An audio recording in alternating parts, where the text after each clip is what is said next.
it up with you right now. Welcome into Get Up on this Wednesday morning. I'm Dan Graziano in for Greeny. I have Monik McNutt. I have Lewis Redick here. We also have Swagoo. We have Brian Windhorst. We're going to talk some football. We're going to talk some basketball. We're going to talk some Masters. We're going to get right to it with the game of the night. Lakers visiting the Thunder. Lakers had a 27-point victory over the Thunder on Sunday, and the rematch could clinch them a playoff spot. So we'll pick it up with 9 minutes left in the third quarter. Lakers down 84-77. That's LeBron James burying the three. Lakers down by 4. Later in the third now, Lakers trailing by 1. Luka pulls up from the logo and gets the 3 to fall. LA up by 2. 2 minutes left in the third quarter now. Thunder trailing 96-90. Monica, this is Shai Gilgeous-Alexander making a defender stumble and hitting the step-back 3. AKA just a Wednesday. Just under 8 minutes to go in the fourth. Now Lakers down by 1. Doncic sinks the floater for the lead, but watch how he turns around and says some words in the directions of the ref, which the ref does not like. That's Luka's second technical foul of the night, which means he is ejected. Bye-bye. Can't believe it. Says he was talking to a fan, but his pleas fall on deaf ears. He is tossed, and the Lakers fell apart after that. Just over 6 minutes to play in the fourth quarter. Thunder now leading 114-112. Shai Gilgeous-Alexander again from deep, extending the lead to 5. He would go on, Graz, to have his 13th 40-point game of the season. 42 points, 6 rebounds. Oklahoma City wins. Here's Luka after the game. Yeah, I mean, you can see it that happened, but you know, I never got a fan ejected, never. But if he's gonna talk, I'm gonna talk back like always. So that had nothing to do with the ref, so I didn't really understand. I mean, it was tough. I mean, we were right there.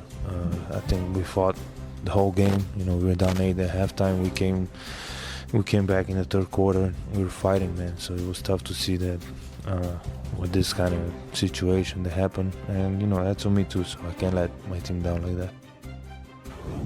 All right, lots to get into here, but Wendy, I want to start with this. The ejection, I mean, was it unfair?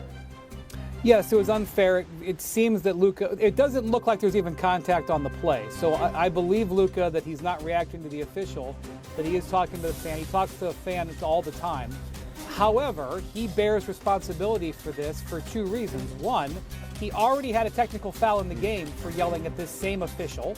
And so, you know, if you put yourself in position, you earn being on the line like that. The second thing is he's got a long history, very, very, very, very long history of screaming at refs, and so therefore he pays for his reputation here.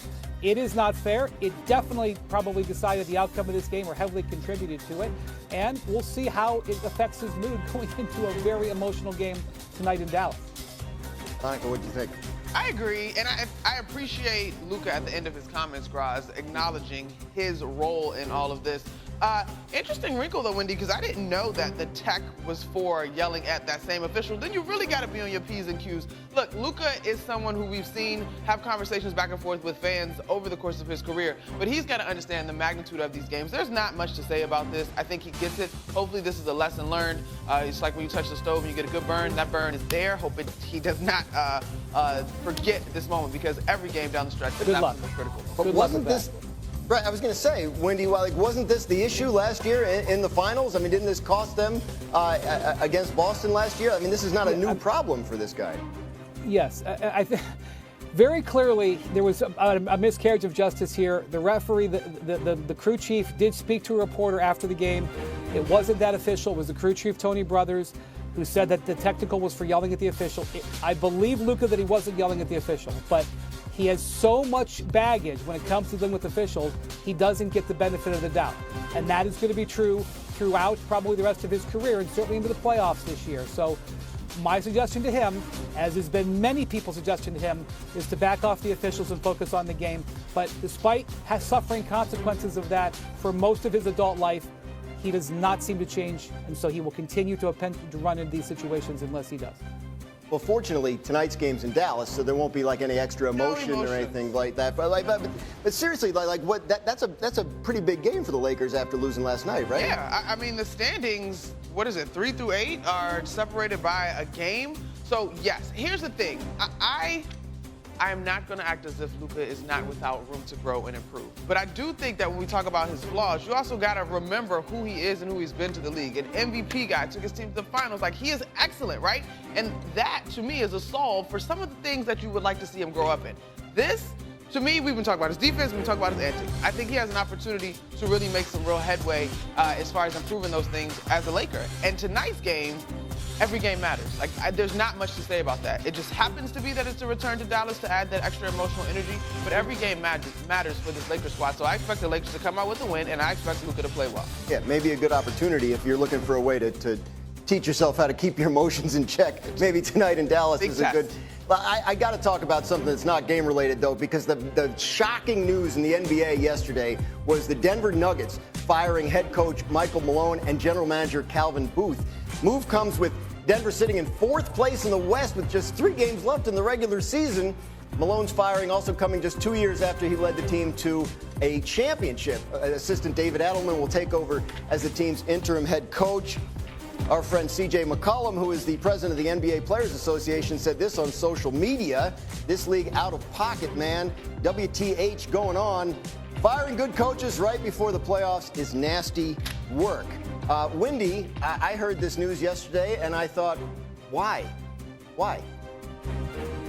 Well, this is a very unique one that you're ever going to see in the modern era of the NBA. The answer to the why was somewhat explained by the Nuggets governor, Josh Kroenke, yesterday in an interview he gave to the team media, when he said that he believes that some winning this season is masking some problems. And so what I took that to mean is that he thought if the Nuggets would have some playoff success, that it would mask the issues. And I think he wanted to fire Michael Malone now when he basically could. Because if they go into the playoffs and Jokic carries them, he didn't think it was the right direction for the team. He even referenced that he was considering this earlier in the year, and then the Nuggets had an 8-game win streak. And I think he was thinking about doing it earlier. Now, if your retort to that is, why do you take a coach who is the winningest coach in franchise history, who has been your coach for 10 years, the only coach Nikola Jokic has ever known, and why do you do this and not give him this playoffs? Now, that is a fair question, and I don't have a good answer for that. But it seems to me that the ownership didn't want Michael Malone to wiggle out of this by having a good postseason run. They decided he was fired no matter what, and so they fired him. It is unorthodox, but it is a move that ownership is making. And I will just say that the Kroenke family that owns the Nuggets, they own teams across the world. They own the Rams, they own the Avalanche, they own Arsenal, they own other teams. They have a long history of being patient with their coaches. This is out of character for them. So you know that their feelings had to be acute on this. When it comes to Calvin Booth, the general manager has less of an impact at this stage of the season. His contract was also up. They had discussions since last summer. We're not able to get a contract extension. The fact that he is leaving is not a shocker. The fact that they would do it in conjunction with this now, very, very unusual. So the Nuggets essentially, I know that in the standings it looks like they're in 5th. Really, when you break the tiebreakers down, they're in the play-in right now. They faced must-win games starting tonight in Sacramento, who's fighting for its own playoff positioning. We'll see how the